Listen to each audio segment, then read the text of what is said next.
एक कौवा जंगल में रहता था। उसे कोई भी कष्ट नहीं था और वह अपने जिंदगी से पूरी तरह संतुष्ट था। एक दिन उड़ते हुए वह एक सरोवर के किनारे जा पहुंचा। वहां उसने एक उजले सफेद हंस को तैरते हुए देखा। उसे देखकर वह ये सोचने लगा, हंस सोचते हुए, ये हंस कितना सौभाग्यशाली है जो इतना सफेद और सुंदर है। इधर मुझे देखो, मैं कितना काला और बदसूरत हूँ। ये हंस जरूर ही इस दुनिया का सबसे खुश पक्षी होगा। वह हंस के पास गया और अपने मन की बात उसे कह दी। ये सुनकर हंस बोला, नहीं दोस्त, हकीकत में ऐसा नहीं है। पहले मैं भी यही सोचा करता था। मैं दुनिया का सबसे सुंदर पक्षी हूँ, इसलिए बहुत सुखी खुश था। लेकिन एक दिन तोते को देखा जिसे के पास 2 रंगों की अनोखी छटा है। उसके बाद मुझे भरोसा हो गया कि वही दुनिया का सबसे सुंदर और खुश पक्षी है। हंस की सारी बातें सुनकर कौवा तोते के पास गया और उससे पूछा, क्या वह दुनिया का सबसे खुश पक्षी है? तोते उत्तर दिया, मैं बहुत ही खुश जिंदगी जी रहा था जब तक मैंने मोर को नहीं देखा था, किंतु अब मुझे लगता है कि मोर ही सुंदर तो कोई हो ही नहीं सकता, इसलिए वही दुनिया का सबसे सुखी और खुश पक्षी है। इसके बाद कौवा मोर की खोज में निकला।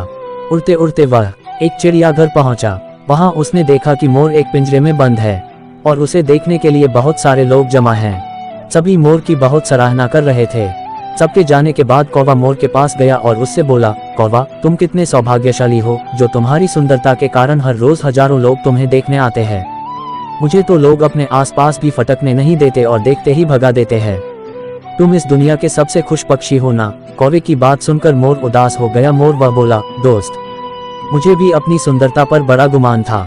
मैं सोचा करता था कि मैं इस दुनिया का क्या, बल्कि इस पूरे ब्रह्मांड का सबसे सुंदर पक्षी हूँ, इसलिए खुश भी बहुत था। लेकिन मेरी यही सुंदरता मेरी शत्रु बन गई है और मैं इस चिड़ियाघर में बंद हूँ। यहाँ आने के बाद, इस पूरे चिड़ियाघर का अच्छी तरह मुआयना करने के बाद मैं इस नतीजे पर पहुंचा हूँ कि कौवा ही एक ऐसा पक्षी है जो यहाँ कैद नहीं है। इसलिए पिछले कुछ दिनों से मैं सोचने लगा हूँ कि काश मैं कौवा होता तो कम से कम आज़ादी से बाहर घूम सकता और तब मैं इस दुनिया का सबसे सुखी और खुश पक्षी होता। हम हमेशा दूसरों को देखकर बेकार ही स्वयं की तुलना उनसे करने लगते हैं और दुखी हो जाते हैं।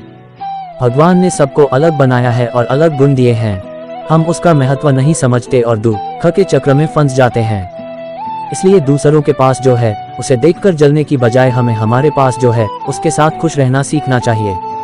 खुशी बाहर ढूंढने से नहीं मिलती, वह तो हमारे अंदर ही छिपी हुई होती है।